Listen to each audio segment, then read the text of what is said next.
नमस्कार दोस्तों, अथर्व एजुकेटर के इस YouTube प्लेटफॉर्म पर एक बार पुनः आपका स्वागत है। दोस्तों, यूपी ट्रिपल एससी वीडियो री एग्जाम के लिए हमारे चैनल पर क्लासेस चल रही हैं। दोस्तों, उसमें मैं जो आपको जो भी क्लासेस लेता हूँ, चाहे वो सुपर 100 के तहत क्लासेस ली गई हो या यूपी जीके के मॉक टेस्ट में जो क्लासेस ली गई हैं हमारी, क्योंकि मैं उसमें समझाने पर ज़्यादा फोकस करता हूँ, आपको एक्सप्लेनेशन उसमें ज़्यादा कराता हूँ, तो जो है ज़्यादा समय लग जाता है, क्वेश्चंस उसमें कम हो पाते हैं। तो मेरे कुछ मित्रों का लगातार मेरे पास निवेदन आ रहा था कि सर आप थोड़ा प्रीवियस ईयर के क्वेश्चंस को फटाफट करा दीजिए, वरना एग्जाम तक ज्यादा प्रश्न कवर नहीं हो पाएंगे।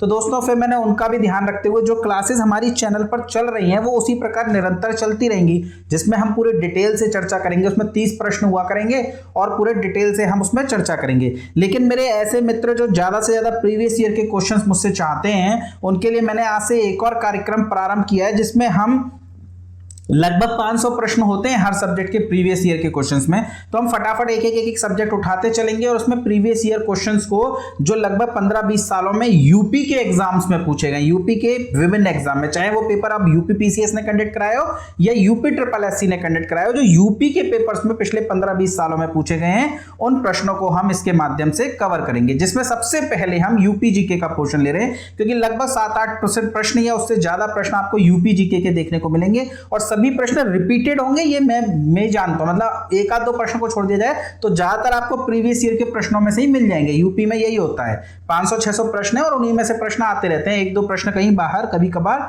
चला जाता है। तो दोस्तों, फिर मैं ये जो है आज सेशन प्रारंभ करता हूं, लेकिन उससे पहले एक बात ध्यान रखिएगा, कोई मुझे पता है कि प्रश्न मैंने किसी किताब से ही उठाए हैं और बहुत से स्टूडेंट्स के पास वो किताब होगी, क्योंकि चर्चित किताब है, वो पुस्तक आप पढ़ते भी होंगे, ठीक है, वो पुस्तक आप पढ़ते भी होंगे। लेकिन एक बात बताइए, तो प्रीवियस ईयर क्वेश्चंस हैं, इनका मैं क्रम ऊपर नीचे कर दूं तो मेरी किताब बन जाएगी। तो किस बुक से उठाएं ये मैटर आपके लिए नहीं करता, मैटर करता है कि बुक में सिर्फ क्वेश्चन है, क्वेश्चन के आंसर्स हैं। यहां मैं आपको एडिशनल इंफॉर्मेशन भी दूंगा और जिन्होंने कर रखा है वो इसको एक तरीके से एग्जाम के टेस्ट पेपर की तरह लगा सकते हैं। बताइएगा आपके 50 में से कितने नंबर आए। इसमें 50 प्रश्न इसमें हैं इस लेक्चर में, तो आप बताइएगा 50 में से कितने आए। हो सकता है आपके 47, 46, 48 आए, तो बहुत अच्छी बात है दोस्तों, आपका कॉन्फिडेंस बढ़ेगा। तो आपने तैयारी कर रखी है या नहीं कर रखी, इन वीडियो लेक्चर्स को आप जरूर लीजिएगा। चलिए फटाफट चलेंगे, समझाएंगे। ऐसा नहीं है कि सीधे आंसर बताएंगे, आपको उसके बारे में भी बताएंगे, लेकिन बहुत ज्यादा नोट कराने पर हम फोकस नहीं करेंगे। नोट के लिए हमारी क्लासेस अलग से चलती रहती हैं। तो चलिए सीधे आज का सेशन प्रारंभ करता हूं, पर उससे पहले दोस्तों कम से कम सब्सक्राइब तो कर दो चैनल। तो जो लोग नए आए हैं या जिन्होंने अभी तक सब्सक्राइब नहीं करा, वो प्लीज चैनल को सब्सक्राइब कर दो। और दोस्तों, अगर आपको सेशन पसंद आता है, नहीं पसंद आता तो ठीक है, मैं आपसे नहीं करूंगा, लेकिन यदि आपको सेशन पसंद आता है, मेरी समझाई हुई बातें आपको पसंद आती हैं, तो दोस्तों प्लीज लाइक कीजिए। नहीं पसंद आ रहा तो कमेंट सेक्शन में बताइए कि सर यहां सुधार की आवश्यकता है, पर अपना इनपुट तो दीजिए, मुझसे कनेक्ट तो हुई है दोस्तों। चलिए आज का पहला प्रश्न देखते हैं। किस समिति ने त्रिस्तरीय पंचायत प्रणाली की सिफारिश की थी? बलवंत राय मेहता समिति, अशोक मेहता समिति, राव समिति या सिंघवी समिति? दोस्तों, त्रिस्तरीय पंचायत प्रणाली पर हम पूरे विस्तार से चर्चा करेंगे जब हम पॉलिटी में ये टॉपिक पढ़ेंगे। लगभग 40-50 प्रश्न हम इसी सब टॉपिक के देखेंगे।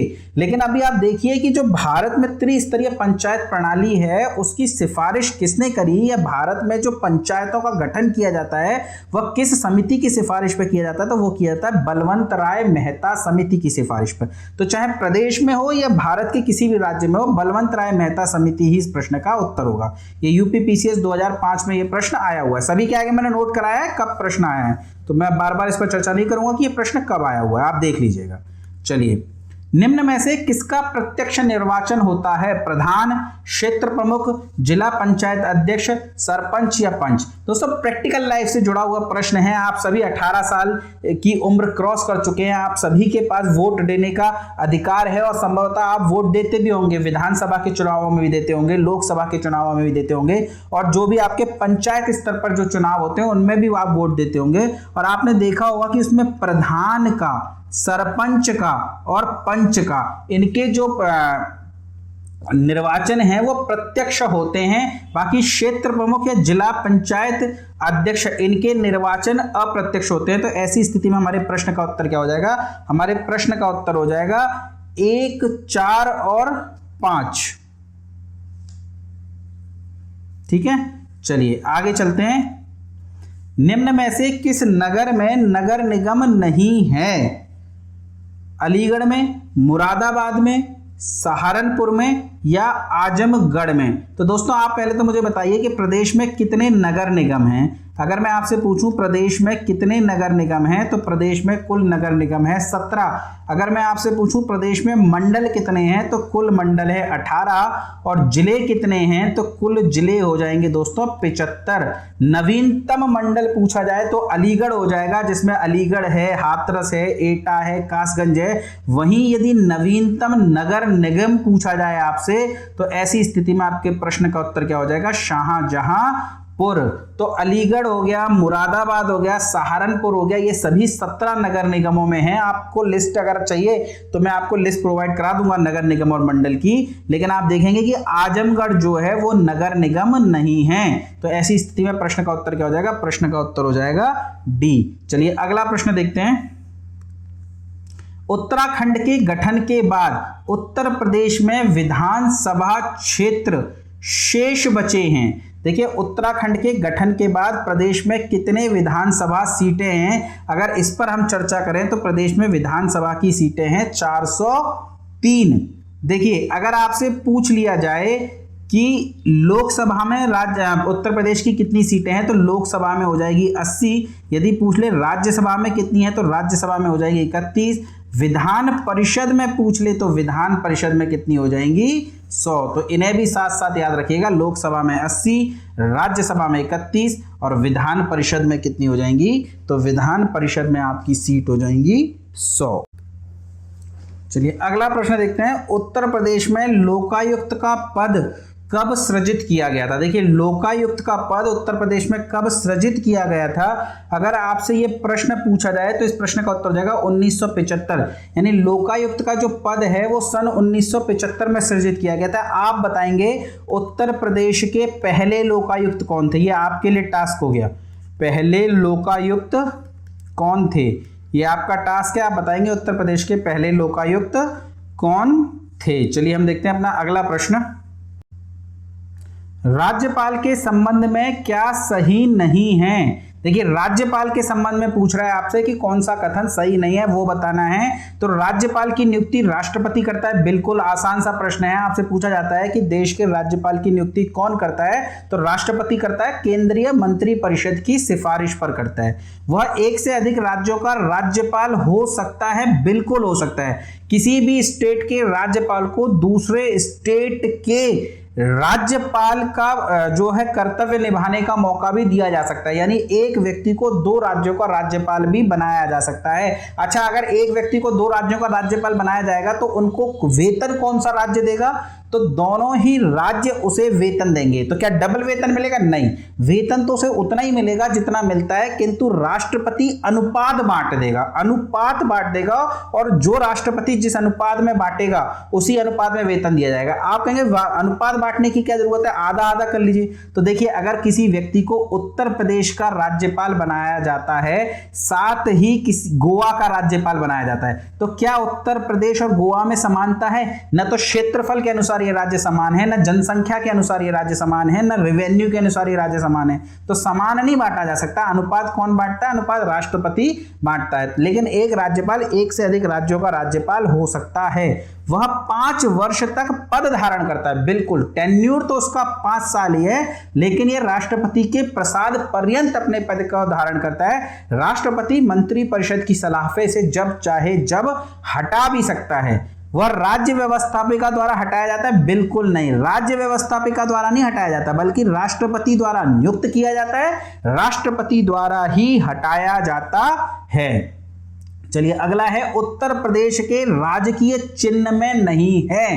देखिए उत्तर प्रदेश के राजकीय चिन्ह से कई बार प्रश्न पूछा जाता है, मछलियां, धनुष, तीर, मोर। तो राजकीय चिन्ह में मोर नहीं है दोस्तों, बाकी मछलियां हैं। एक प्रश्न पूछा जाता है कि जो राजकीय चिन्ह में मछलियां हैं वो कहां से ली गई हैं? तो वह लखनऊ में स्थित रूमी दरवाजे से ली गई हैं। जबकि तीर धनुष जो है वो भगवान राम को की ओर संकेत करता है। तीर और धनुष दोनों ही भगवान राम की ओर संकेत करते हैं। जबकि 2 नदियां भी हैं इसमें, और ये दोनों नदियां क्या हैं? ये गंगा यमुना तहजीब, गंगा यमुना तहजीब की ओर संकेत करती हैं। तो ध्यान रखिएगा, मोर जो कि हमारा राष्ट्रीय पक्षी भी है, वह उत्तर प्रदेश के राजकीय चिन्ह में स्थान नहीं रखता है। चलिए आगे बात करते हैं। सूची 1 को सूची 2 से सुमेलित कर कूट से सही उत्तर दीजिए। देखिए, एक तरफ आपको जिले दिए हुए हैं, दूसरी तरफ उन जिलों के मुख्यालय दिए हुए हैं। देखिए, ज्यादातर जिलों के मुख्यालय वही होते हैं जो उन जिलों का नाम होता है, पर 7 या 8 जिले ऐसे हैं जिनके जो मुख्यालय है वो उनके नामों से भिन्न है,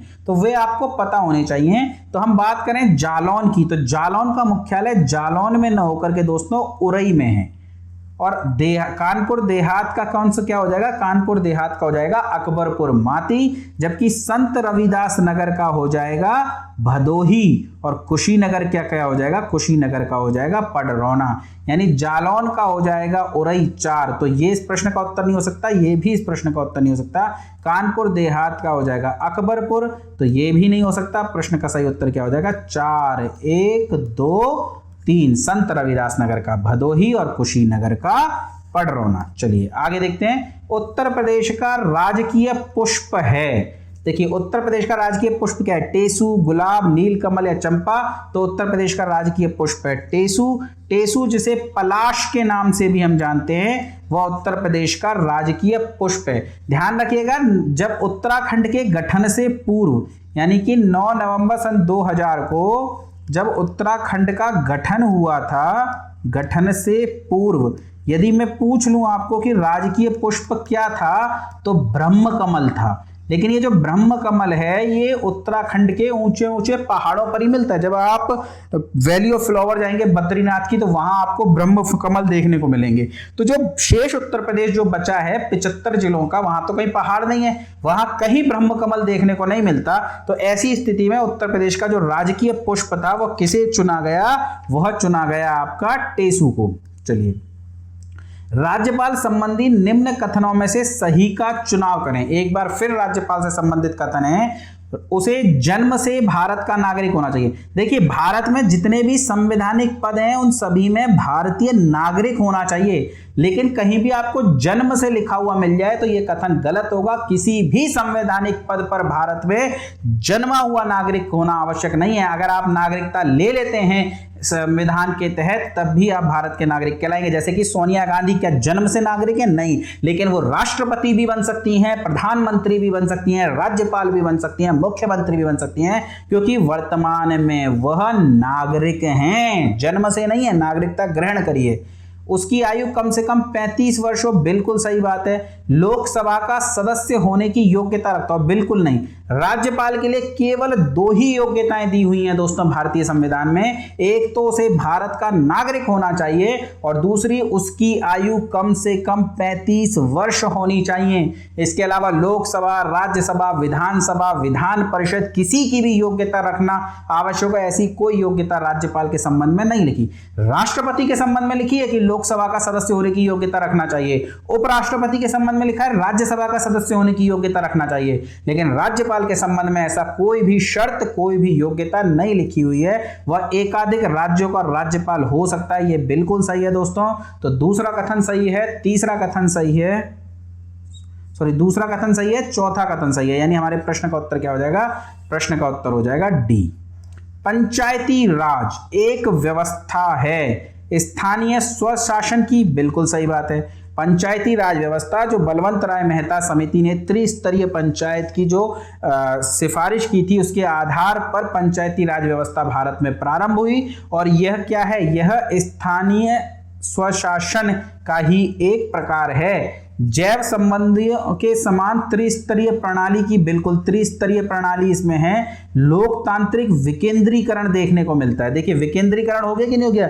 देश एक केंद्र पर सरकार मिलती है, फिर राज्यों में राज्य स्तरीय सरकार मिलती है, और फिर प्राप्त होती है हमें ग्राम स्तरीय सरकार, जिसे हम पंचायती राज व्यवस्था कहते हैं। तो यह विकेंद्रीकरण ही तो रहा है, पर पदों सोपानिक संरचना हमें इसमें देखने को नहीं मिलती। यानी कि 1, 2, 3 ये हमारे प्रश्न का सही उत्तर हो जाएगा। 11 का उत्तर हो जाएगा सी। चलिए अगला 12वां प्रश्न देखते हैं।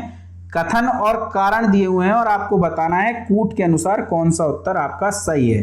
तो कथन क्या है, स्थानीय स्तर पर ग्रामीण मामलों के प्रबंधन में राजनीति का अंतःखेल कम हो गया। देखिए बिल्कुल कम हो गया है राजनीति का, क्योंकि अब लोकल लेवल पर राजनीति प्रारंभ हुई। आपके ग्राम स्तर पर जो है ग्रामों की देखभाल के लिए, ग्रामों के विकास उत्थान के लिए ग्रामीण स्तर पर ही बंदे खड़े होते हैं, प्रधान के लिए, सरपंच के लिए, पंच के लिए, और वे चुने जाते हैं। जबकि पहले क्या होता था, राजनीतिक प्रभुत्व वाले व्यक्ति को गांव की जिम्मेदारी दे दी जाती थी। तो प्रबंधन में राजनीति का अंतःखेल कम हो गया है। 73वें संशोधन के बाद ग्रामीण स्थानीय संस्थाओं का पुनरुत्थान हुआ है। ये पुनरुत्थान कह लीजिए या पुनरुत्थान कह लीजिए, पुनरुत्थान, स्पेलिंग देख लीजिएगा, हो सकता है दोस्तों थोड़ी गलत हो। पुनरुत्थान हुआ है, यानी बिल्कुल सही बात है। ग्रामीण स्थानीय संस्थाएं ऐसा नहीं है कि 73वें संविधान संशोधन के बाद ही प्रारंभ हुई हो, नहीं, वो तो नागौर में बनी थी। ईयर बताइएगा कब बनी थी, 49 था या 50 था या 48 था, 1949, 48 या 50, आप बताएंगे कब प्रारंभ हुई थी, आपका टास्क है। तो उस समय में जो है स्थानीय संस्थाओं का जो है प्रारंभ हो गया। और हमारे वालों उसमें क्यों, प्राचीन काल से ही ग्राम स्तर पर पंचायतें लगा करती है, ग्रामीण पंचायतें लगा करती हैं, और ग्राम के फैसले उन्हीं ग्रामीण पंचायतों में हो जाया करते थे। तो ग्रामीण स्थानीय संस्थाएं तो एक प्राचीन काल से चली आ रही हैं, लेकिन संवैधानिक उन्हें मान्यता जो मिली है वो 73वें संविधान संशोधन के बाद मिली है। और उसके बाद इन संस्थाओं का पुनरुत्थान हुआ, जिस वजह से राजनीति का अंतःखेल कम हो गया। यानी कथन और कारण दोनों सही हैं, एवं कारण कथन की सही व्याख्या करता है। ये हमारे प्रश्न का क्या हो जाएगा, ये हमारे प्रश्न का हो जाएगा उत्तर। चलिए आगे चलते हैं।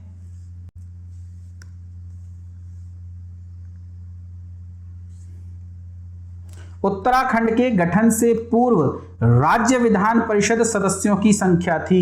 देखिए वर्तमान में राज्य में कितनी सदस्य संख्या है विधान परिषद में, 100, लेकिन उत्तराखंड के गठन से पूर्व कितनी थी, 108। चलिए आगे चलते हैं। राज्य के पंचायती राज संस्थाओं में महिलाओं के लिए आरक्षण है। देखिए राज्य में न तो महिलाओं के लिए लोकसभा में आरक्षण नहीं है, मतलब देश में लोकसभा में आरक्षण नहीं है, राज्यसभा में भी आरक्षण नहीं है। उसी प्रकार राज्यों में विधानसभा में अभी तक आरक्षण नहीं प्राप्त हुआ, विधान परिषद में भी आरक्षण प्राप्त नहीं हुआ, लेकिन पंचायती राज संस्थाओं में संविधान के माध्यम से महिलाओं को आरक्षण प्राप्त हुआ है। और कितना, तो कुल स्थान का 1/3। इसे बढ़ा भी सकती हैं राज्य सरकारें यदि चाहें तो, पर संविधान में कितना लिखा हुआ है, 1/3। अलग अलग राज्यों में अलग अलग मिलता है क्योंकि बढ़ा दिया गया है, पर संविधान में 1/3 ही है। उत्तर प्रदेश में किसी नगर का मेयर होता है, नगर का प्रथम नागरिक होता है, बिल्कुल सही बात है। नगर का प्रथम नागरिक किसे कहते हैं, तो हम कहते हैं मेयर को। नगर निगम का पदेन सदस्य होता है, जो नगर निगम है उसका पदेन सदस्य होता है। जो भी आपके नगर का मेयर होगा वो नगर निगम का सदस्य भी रहेगा जब तक कि वो मेयर के पद पर बैठेगा। कार्यकारिणी समिति का पदेन सभापति होता है, यानी जो भी मेयर होगा वही कार्यकारिणी समिति का पदेन सभापति भी होगा। कार्यपालिका मशीनरी का पूर्ण नियंत्रण होता है, कार्यपालिका मशीनरी पर पूर्ण नियंत्रण होता है, बिल्कुल नहीं। कार्यपालिका मशीनरी पर नियंत्रण नहीं होता उसका, उस पर तो पूर्ण नियंत्रण स्टेट गवर्नमेंट का होता है, नगर के मेयर का नहीं। तो आपका चौथा कथन गलत हो जाएगा, पहला, दूसरा, तीसरा सही है। प्रश्न का उत्तर क्या हो जाएगा, बी। चलिए अगला है, उत्तर प्रदेश का राजकीय पक्षी है। राजकीय पुष्प हमने देखा कौन सा हो जाएगा, तो वो हो जाएगा टेसू या पलाश। उसी प्रकार राजकीय पक्षी कौन सा है, तो उत्तर प्रदेश का राजकीय पक्षी है सारस। चलिए आगे चलते हैं। मुख्य मेट्रोपॉलिटन मजिस्ट्रेट है लखनऊ में, आगरा में, प्रयागराज में या कानपुर में, बताइए दोस्तों क्या होगा प्रश्न का उत्तर। तो मुख्य मेट्रोपॉलिटन मजिस्ट्रेट कहां बैठते हैं, ये बैठते हैं आपके कानपुर में। चलिए अगला है, पंचायत चुनाव लड़ने के लिए एक व्यक्ति की न्यूनतम आयु कितनी होनी चाहिए। देखिए पंचायत का चुनाव लड़ने के लिए, पंचायत का चुनाव लड़ने के लिए एक व्यक्ति की न्यूनतम आयु कितनी होनी चाहिए, 21 वर्ष। अगर मैं कहूं विधानसभा का चुनाव लड़ने के लिए कितनी होनी चाहिए, 25 वर्ष। अगर मैं कहूं आपसे कि विधान परिषद का चुनाव लड़ने के लिए कितनी होनी चाहिए, 30 वर्ष। उसी प्रकार लोकसभा का सदस्य बनने के लिए या लोकसभा का चुनाव लड़ने के लिए कितनी होनी चाहिए, 25 वर्ष। अगर मैं कहूं आपसे राज्यसभा का तो 30 वर्ष। इसके अलावा राज्यपाल हो, राष्ट्रपति हो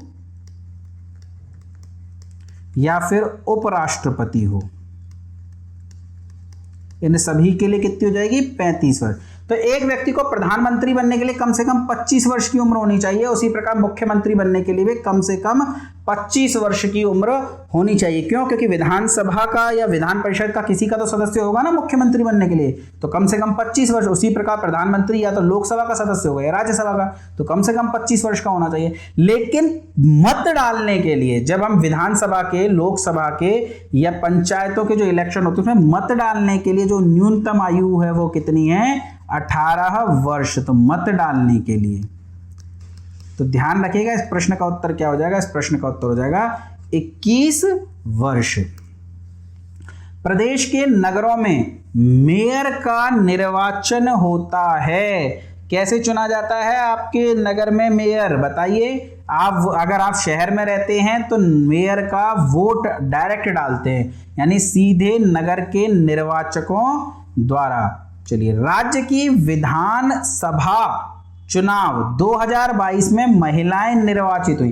देखिए ये प्रश्न मैंने यहां रखा हुआ है, प्रीवियस ईयर का प्रश्न जो है वो 17वीं विधानसभा को लेकर के था, 17वीं विधानसभा को लेकर के आया था। लेकिन वो प्रश्न अब आपके लिए उतना मायने नहीं रखता, इस वजह से मैंने यहाँ पे नहीं डाला। देखिए 17वीं विधानसभा में जो महिलाएं थी वो तो 42 थी, तो अगर आप लिखना चाहें तो लिख लीजिए।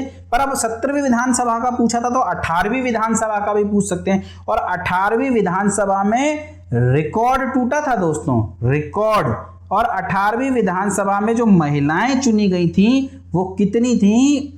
वो थी 47 महिलाएं, 47 महिलाएं कुल 18वीं विधानसभा में चुनी गई हैं। तो ध्यान रखिएगा 17वीं विधानसभा में कितनी है? 42। चलिए अगला है, निम्नलिखित में से कौन उत्तर प्रदेश के मुख्यमंत्री नहीं रहे? अब देखिए ये प्रश्न आया हुआ है, ये मैंने यहाँ पे ईयर टाइप करना भूल गया दोस्तों, ध्यान रखिएगा ये सभी प्रश्न प्रीवियस ईयर के हैं। तो कौन उत्तर प्रदेश के मुख्यमंत्री नहीं रहे? अब इस प्रश्न के लिए आप सारे लिस्ट याद रखिए मुख्यमंत्री की। ऐसा नहीं होता दोस्तों, कोई ना कोई कारण होता है किसी न किसी प्रश्न को डालने का। अब देखिए इस प्रश्न को हम कैसे सॉल्व करेंगे। गोविंद वल्लभ पंत हमें पता है प्रदेश के पहले मुख्यमंत्री थे। अब मुझे नहीं पता टीएन सिंह रहे थे कि नहीं, वैसे रहे थे पर मुझे नहीं पता टीएन सिंह रहे थे कि नहीं, या मैं नहीं जानता राम नरेश यादव रहे थे कि नहीं, नहीं जानता। लेकिन मैं इतना जानता हूं कि जब उत्तराखंड का गठन हुआ था तो उत्तराखंड के पहले मुख्यमंत्री थे नित्यानंद स्वामी। उत्तराखंड के पहले मुख्यमंत्री थे नित्यानंद स्वामी। और प्रदेश के जीके में मैं एक वो पढ़ता हूं क्वेश्चन कि ऐसा कौन सा मुख्यमंत्री रहा है जो प्रदेश का, जो किसी अन्य राज्य का मुख्यमंत्री भी रहा है, और वहां हम पढ़ते हैं एनडी तिवारी, यानी एनडी तिवारी जो हैं उत्तर प्रदेश और उत्तराखंड दोनों के मुख्यमंत्री रहे। इसका मतलब नित्यानंद स्वामी तो उत्तर प्रदेश के मुख्यमंत्री नहीं बने होंगे। क्यों? क्योंकि उत्तराखंड के मुख्यमंत्री रह चुके हैं और उत्तराखंड के मुख्यमंत्री का एकमात्र उदाहरण एनडी तिवारी है जो प्रदेश का मुख्यमंत्री भी रहा है। तो इसका मतलब इस प्रश्न का उत्तर क्या हो जाएगा? नित्यानंद स्वामी। तो कई बार हमें प्रश्न नहीं पता होता, लेकिन यदि हम एग्जाम में अपने दिमाग को खुला रखें ना दोस्तों तो कर सकते हैं। पर होता यह है कि एग्जाम के प्रेशर में सबसे पहले बंद होता है तो दिमाग, और बाहर निकलते सी धड़ाधड़ चलता है।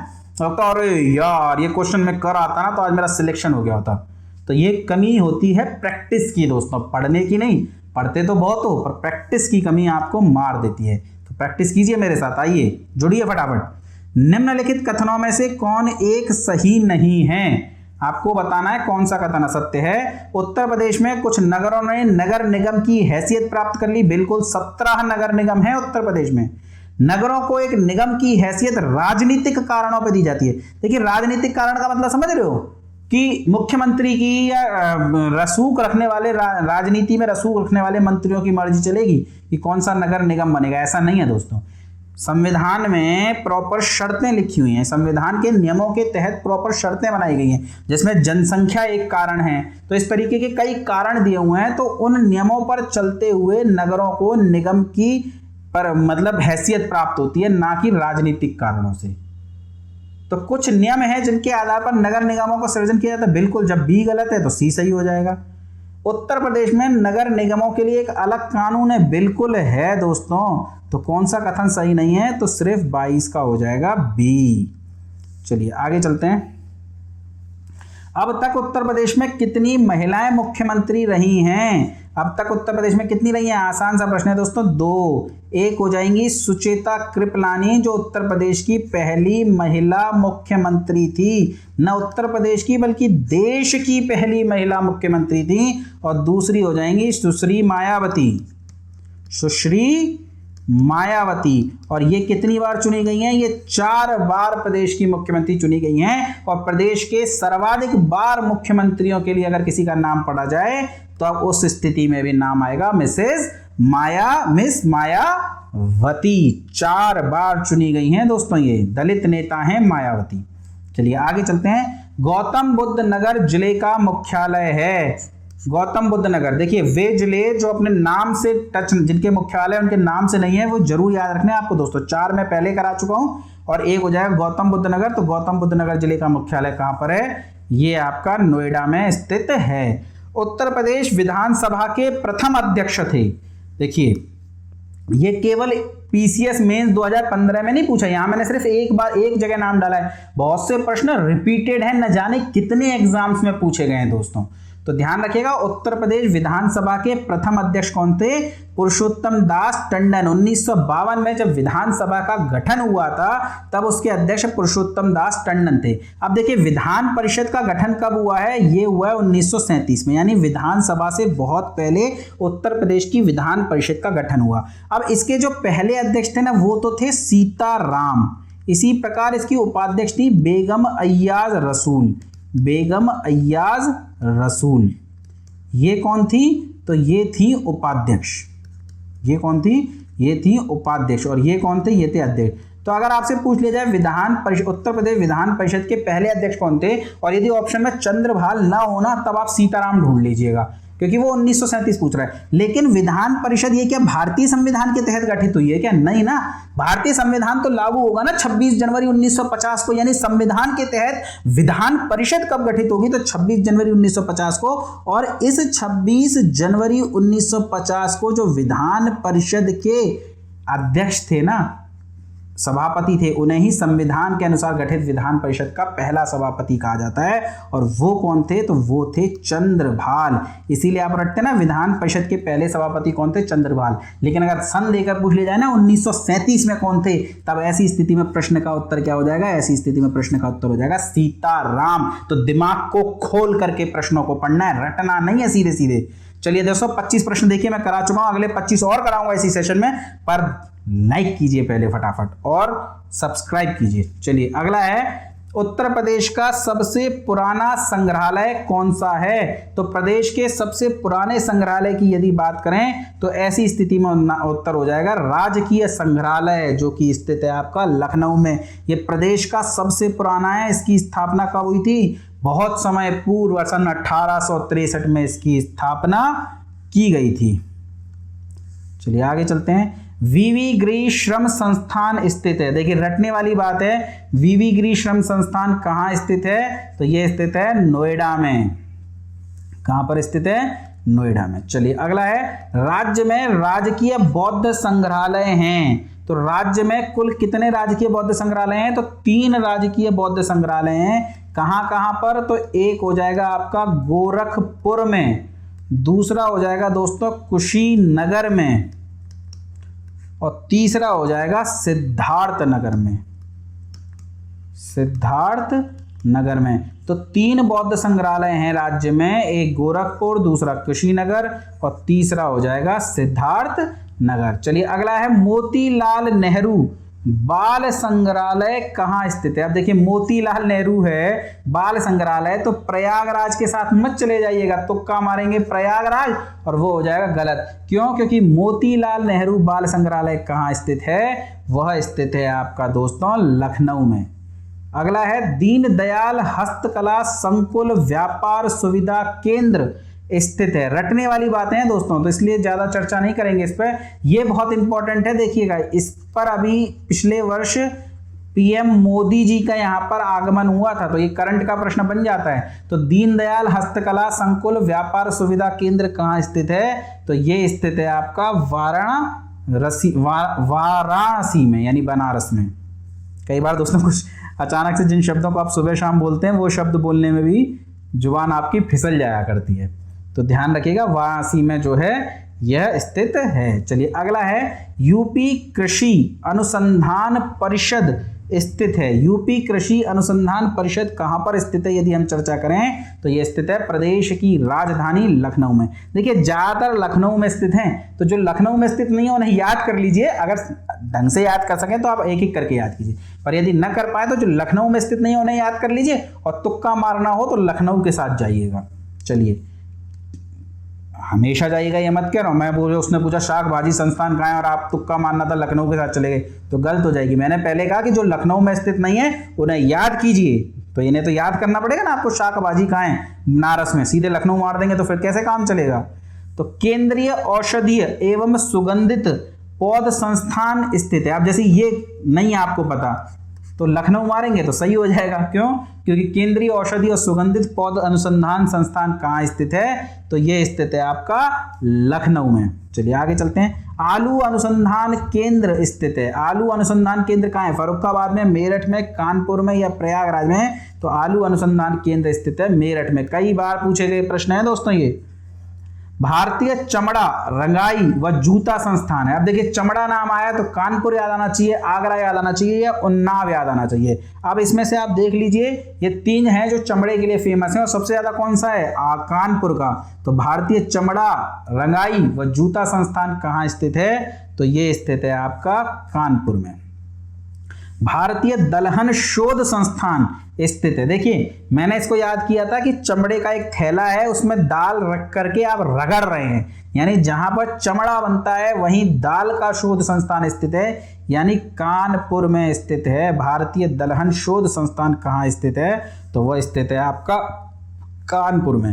केंद्रीय उपोष्ण संस्थान, देखिए केंद्रीय उपोष्ण संस्थान या आम अनुसंधान संस्थान, ये दोनों प्रश्न आपसे पूछे जाते हैं। नाम इसका आपको हो गया केंद्रीय उपोष्ण संस्थान, अनुसंधान संस्थान है वास्तव में ये अनुसंधान संस्थान। तो केंद्रीय उपोष्ण अनुसंधान संस्थान कहाँ स्थित है? तो ये स्थित है आपका लखनऊ में। केंद्रीय बकरी अनुसंधान संस्थान, अब देखिए मथुरा में रहते थे भगवान कृष्ण, भगवान कृष्ण को पसंद है दूध माखन, इतना पसंद है कि यदि गाय का न मिले तो बकरी का भी पी जाएंगे। ये सिर्फ देखिए मैं धार्मिक भावनाओं को कोई आहत करने की बात नहीं कर रहा, भगवान कृष्ण का भक्त हूँ, सिर्फ याद करने के लिए बात कर रहा हूँ।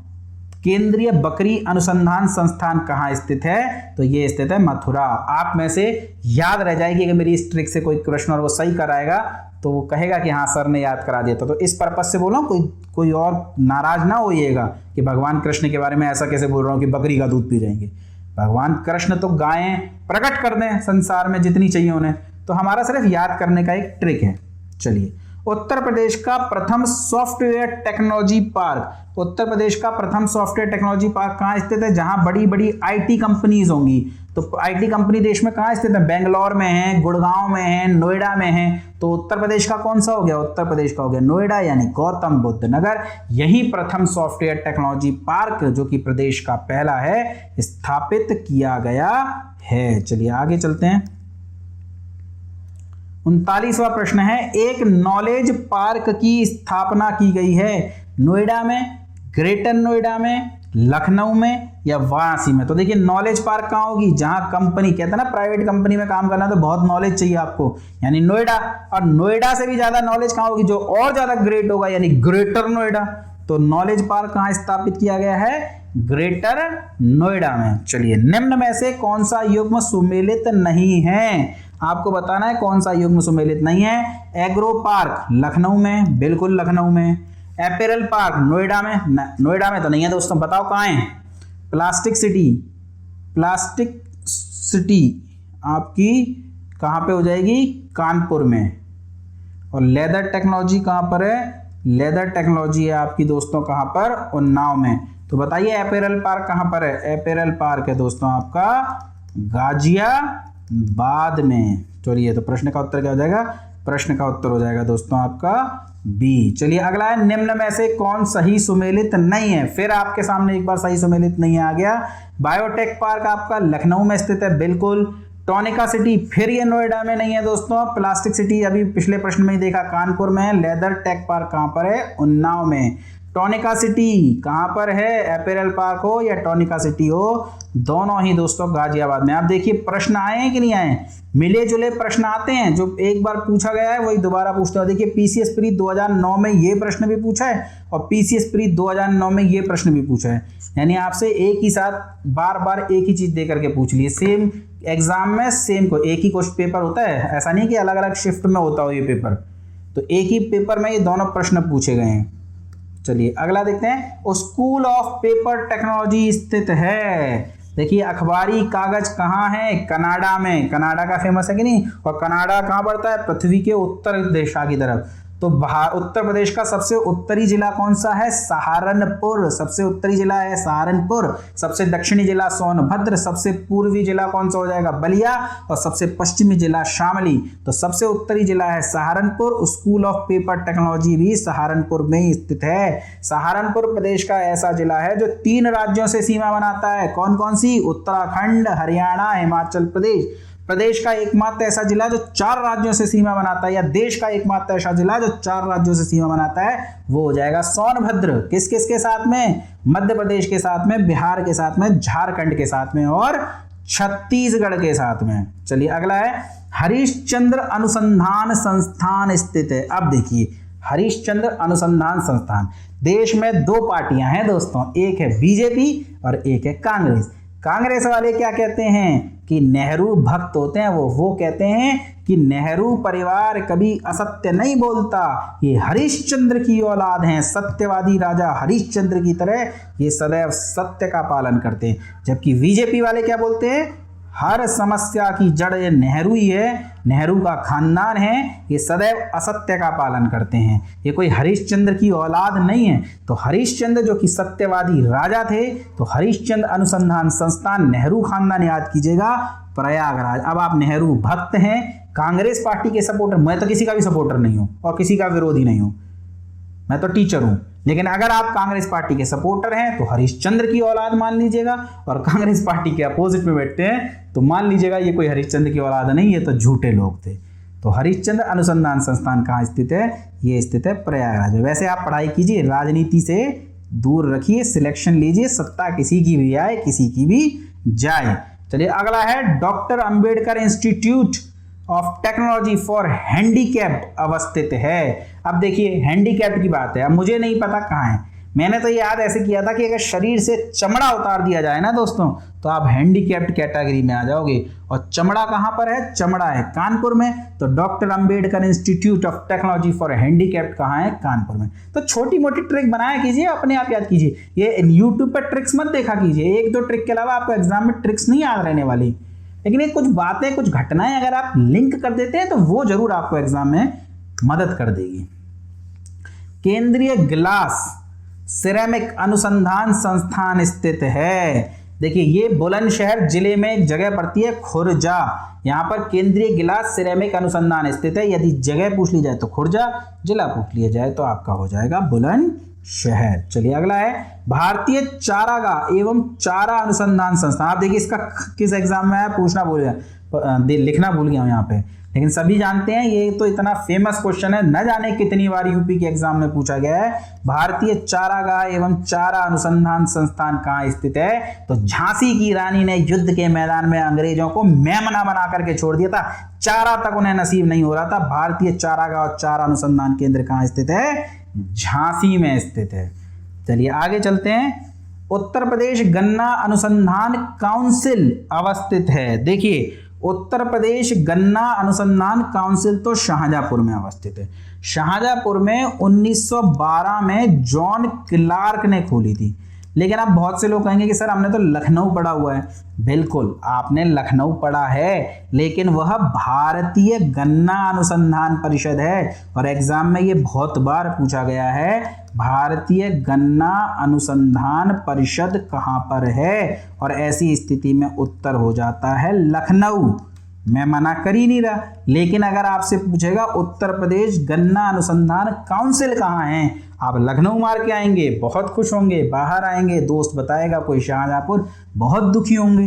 तो उस स्थिति में पढ़ना चाहते हैं क्या? नहीं ना, तो याद कर लीजिए, उत्तर प्रदेश गन्ना अनुसंधान काउंसिल शाहजहांपुर में, भारतीय गन्ना अनुसंधान परिषद लखनऊ में। चलिए आगे चलते हैं।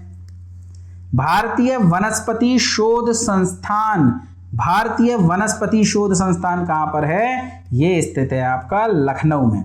चलिए, सेंट्रल मैंगो रिसर्च इंस्टीट्यूट, वही उपोष्ण अनुसंधान संस्थान, कहां स्थित है? ये स्थित है आपका लखनऊ में। और आम से तो आपको याद आ ही जाना चाहिए दोस्तों, फेमस है आम लखनऊ का। लखनऊ के पास में मलिहाबाद से आम की पेटी मंगाते हैं लोग। लंगड़ा या दशहरी, बताइए कौन सा फेमस है, दशहरी या लंगड़ा? अभी फसलें पढ़ेंगे ना हम, तो सब पढ़ेंगे, ये आम्रपाली, नीलम, सिंधुरत्ना, आपका ये दशहरी, लंगड़ा, सफेदा, सिंधुराज, सिंदूरी, सब चर्चाएं करेंगे आप। और आम पर ही नहीं, आम की, खीरे की, तरबूज की, अमरूद की, सभी पर बहुत से प्रश्नों पर चर्चा करेंगे। तो ध्यान रखिएगा, सेंट्रल मैंगो रिसर्च इंस्टीट्यूट कहाँ स्थित है? ये स्थित है आपका लखनऊ में। उत्तर प्रदेश कृषि अनुसंधान संस्थान स्थित है, कहाँ स्थित है? ये शायद रिपीट हो गया है प्रश्न, या कुछ और प्रश्न हो सकता है, मुझे ऐसा ध्यान है कि हमने इसको कर लिया था, कोई बात नहीं। ये स्थित है आपका देश की राजधानी लखनऊ में। तो दोस्तों ये थे महत्वपूर्ण 50 प्रश्न जो कि आए हुए हैं। अगले 50 प्रश्नों के साथ अगली वीडियो में मैं आपके सामने पुनः हाजिर होऊंगा। तब तक आप इन प्रश्नों को रट लीजिए दोस्तों, और थोड़ा देखिए लेक्चर। देखिए मैं 30-40 मिनट में आपको 50 प्रश्न पढ़ाया हूं, लेकिन कहीं कोई बकवास करके टाइम वेस्ट किया हो क्या? नहीं ना, एक्सप्लेनेशन ही दी होगी। और कितनी भी कम कर लूं दोस्तों, थोड़ी, या तो प्रश्नों के उत्तर बता दिए जाए आपको, या थोड़ी बहुत एक्सप्लेनेशन तो देंगे ना, तभी तो आपको फायदा आपके एग्जाम में मिलेगा। तो चलिए पढ़ते रहिए, मस्त रहिए, चैनल को शेयर सब्सक्राइब करते रहिए। धन्यवाद दोस्तों।